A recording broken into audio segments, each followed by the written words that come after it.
So you might remember the birther movement, which claimed that Barack Obama was not actually eligible to be president because of some combination of he was born in Kenya, or he was Indonesian, or his dad was an American, or he once ate dog meat in Indonesia, like whatever the explanation was. It was a ridiculous idea. Barack Obama was born in Hawaii, but it was a hugely racially tinged movement, which actually Donald Trump was at the front and center of.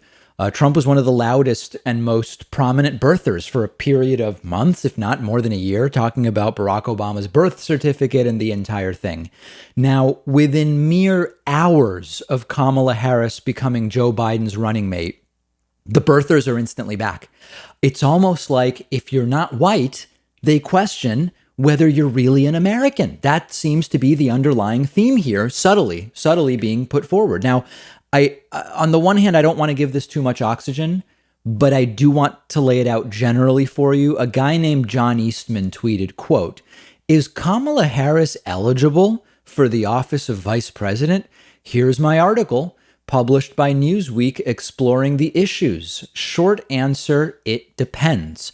Now, why Newsweek even published this at all is a good question. Eastman teaches law at Chapman University and is a fellow at the Claremont Institute. If you research the Claremont Institute, you'll find that they're a right-wing think tank that was supportive very early of Donald Trump and has stuck to Trump and Trumpism like, I don't know, super glue, whatever metaphor you want to use.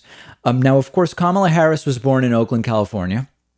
What possible argument would there be that she's not eligible to be the president or vice president? Now, remember, in order to be vice president, you have to be constitutionally eligible to be president. So that's why it's relevant. The argument is, I hope you're ready for this, Harris's dad is Jamaican and was not an American citizen when Kamala Harris was born in, I believe it's 1964. Kamala Harris's mom is from India, and she was not a U.S. citizen at the time that Kamala Harris was born in Oakland, California. Thus, Kamala is not a natural-born citizen and thus could not be vice president because she is ineligible to be president of the United States. Now, in the article, Eastman goes really into the weeds with arguments about the 14th Amendment and the definition. Again, I mean, it's like Barack Obama number two.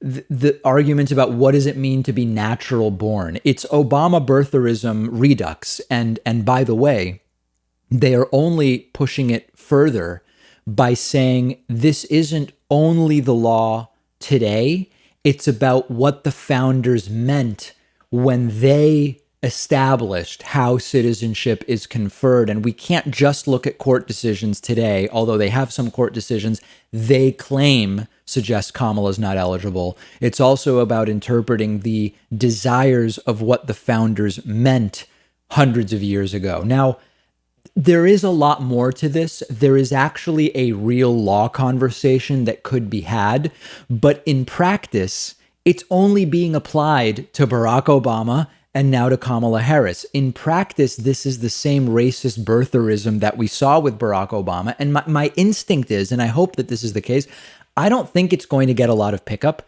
And part of the reason why isn't going to be because it's completely baseless factually, which it is completely baseless factually. With Obama, it was about the president. With Kamala Harris, it's about the VP. And I think that may keep it from getting the attention it otherwise might. And of course, no one said this about John McCain, born in Panama. They're just fine accepting, well, it was a military base and thus it's fine. Nobody said this about Ted Cruz when he was a candidate for the Republican nomination in 2016, even though he was born in Canada. As you may or may not know, current British Prime Minister Boris Johnson was an American citizen because he was born, I believe it was in Manhattan, although he has since renounced it. That's no problem, but is Kamala Harris, born in Oakland, eligible to be vice president? All of a sudden now they have questions. It's the same dog whistle stuff, and it's too predictable. It's too on the nose that this is the direction immediately you have some pro-Trump think tank legal scholar talking about. Let's sort of hope that this is it, but I did want to let you know that it was going on.